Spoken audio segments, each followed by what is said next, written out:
بسم الله الرحمن الرحيم. أعزائي طلبة وطالبات الصف الثاني الثانوي، أهلا بكم في درس جديد من دروس مادة التاريخ. النهاردة إن شاء الله درسنا بعنوان الفتوحات الإسلامية في عصر الدولة الأموية. الفتوحات الإسلامية في عصر الدولة الأموية.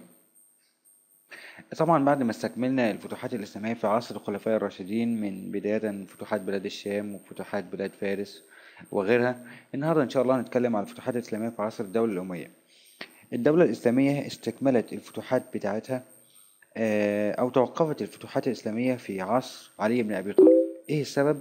السبب طبعا لأنها توقفت بسبب فتنة مقتل عثمان بن عفان وانشغال الدولة الإسلامية بنزاعاتها الداخلية.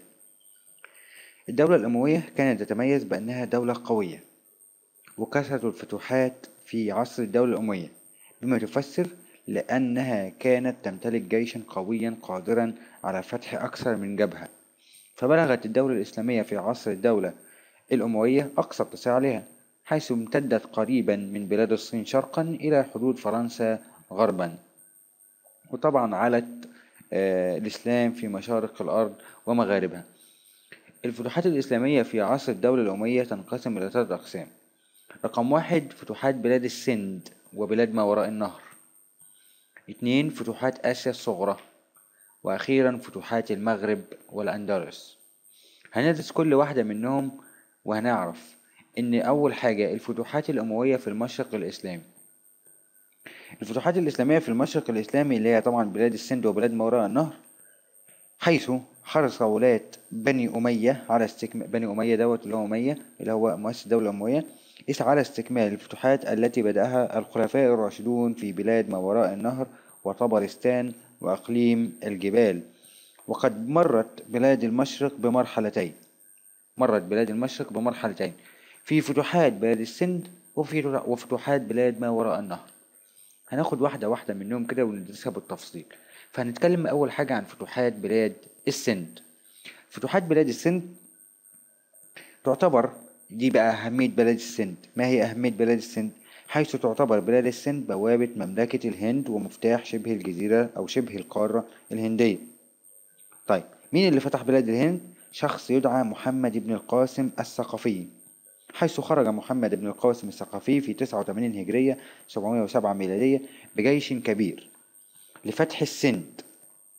يبقى بتيجي أكمل، خرج محمد بن القاسم الثقفي سنة 89 هجرية بجيش كبير لفتح نقط هقول السند، وقام بفتح كل المدن التي مر عليها حتى وصل إلى مهران. وهناك التقى بجيوش داهر دي اللي هو ملك السند، وانتصر محمد بن القاسم عليه وتم قتله، وبذلك فتحت بلاد السند. طيب، ما النتائج المترتبة على فتح بلاد السند؟ رقم 1 زحف الجيوش نحو الشمال الشرقي لبلاد السند حتى وصلت إلى مدينة الملتان، واستولى عليها بعد مقاومة شديدة. بعد ذلك توالت أخبار انتصارات محمد بن القاسم ووصلت إلى دمشق، فازدادت مكانة محمد بن القاسم في نفوس المسلمين، واللي بتيجي بما تفسر ازدياد مكانة محمد بن القاسم في نفوس المسلمين، بسبب طبعا توالي إخبار انتصاراته التي وصلت طبعا إلى دمشق. دي بالنسبة لفتوحات بلاد السند. ناخد بعد كده فتوحات بلاد ما وراء النهر. بلاد ما وراء النهر اللي هي آسيا الصغرى. بلاد ما وراء النهر اللي هي آسيا الصغرى. طيب، نبص كده على الخريطة ونشوف بلاد ما وراء النهر ونركز فيها كويس. بلاد ما وراء النهر شهدت تلك البلاد نشاطا كبيرا، أو شهدت بلاد ما وراء النهر نشاطا كبيرا للفتوحات الإسلامية في عصر الدولة الأموية في عهد الوليد بن عبد الملك. طيب، الوليد بن عبد الملك كان الخليفة الأموي، وفي عهده تم فتح بلاد ما وراء النهر. طيب، يا ترى مين اللي فتح بلاد ما وراء النهر؟ عنده شخص مهم جدا، ونحفظ اسمه مكتوب قدامكم باللون الأحمر، اللي هو قتيبة بن مسلم. قتيبة بن مسلم. طب قتيبة بن مسلم عمل إيه؟ رقم 1 عبور نهر جيحون وفتح بخارى سنة 90 هجرية وأسس بها جامعا. خلاص، عبور نهر جيحون. ونهر جيحون دوت اللي هو قدامكم على الخريطة دوت، اللي هي كل البلاد اللي بتأتي بعد نهر جيحون دي بسميها بلاد ما وراء النهر. خلاص، يبقى مين اللي عبر نهر جيحون وفتح بخارى سنة 90 هجرية؟ قتيبة بن مسلم. عمل ايه تاني؟ مصالحة أهل الصغد على الجزية. مصالحة أهل الصغد على الجزية. وفتح خوارزم. فتح خوارزم سنة كام فتح خوارزم دوت؟ فتح خوارزم كانت سنة 93 هجرية 711 ميلادية. ثم بعد ذلك واصل فتوحاته ووصل تقدمه حتى وصل كاشغر اللي هي قاعدة تركستان الشرقية، فطرقت جيوشه بذلك أبواب الصين من الجهة الغربية، فكتب له ملك الصين على الصلح تجنبا للصدام مع المسلمين. ودي بتيجي أيضا بما تفسر لماذا كتب ملك الصين إلى طبعا مين، إلى قتيبة بن مسلم. طبعا ليه؟ لتجنب الصدام مع قتيبة بن مسلم وجيش المسلمين. شخص تاني مهم تمكن من فتح بعض البلاد في بلاد ما وراء ان هو في بلاد ما وراءنا، اللي هو اسمه يزيد بن المهلب. يزيد بن المهلب عمل ايه يزيد بن المهلب ده كمان؟ تم الوصول الى مدينة طبرستان وصالح المسلمين اهلها.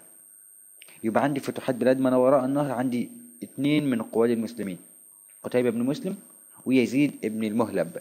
اما فتح فتوحات بلاد السند تتمثل فيه او اهم الشخصيات اللي هو مين؟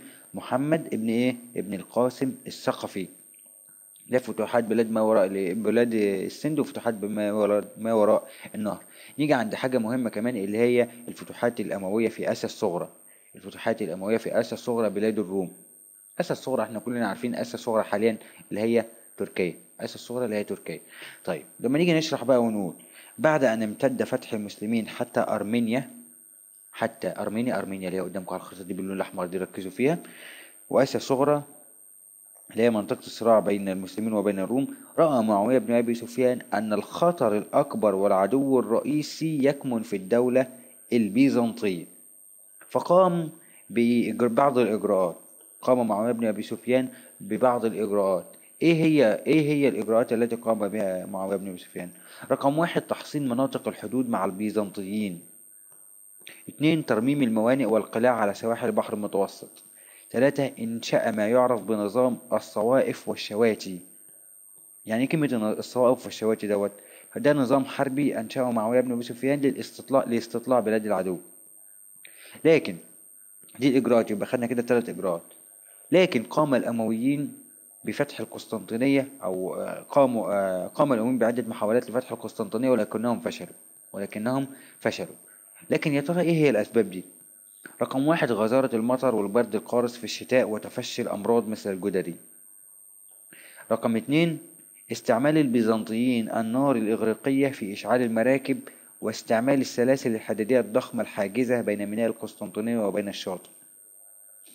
وأخيرا الموقع الجغرافي بجانب الأسوار الداخلية والخارجية الضخمة المزودة بأبراج مراقبة، والتي لعبت دورا كبيرا في كشف التحركات المعادية وإبطال عناصر المفاجآت به.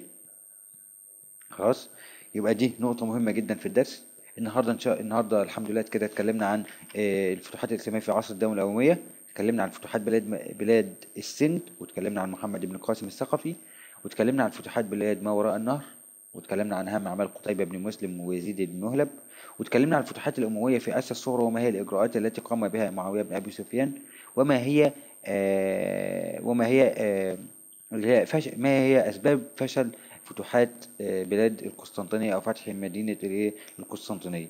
بكده نكون انتهينا من الجزء الأول من درس النهاردة. أرجو أن انتم تكونوا استفدتم. أي حد عنده أي تعليق، أي سؤال، أي شيء، سواء في مادة الجغرافيا أو في مادة التاريخ، يسيب التعليق بتاعه، أو ممكن تتابعني على الأكونت بتاعنا على الفيسبوك ويسيب رسالتك، وإحنا إن شاء الله هنرد عليه مباشرة. أرجو أن انتم تكونوا استفدتم. شكرا لحسن استماعكم وإلى اللقاء.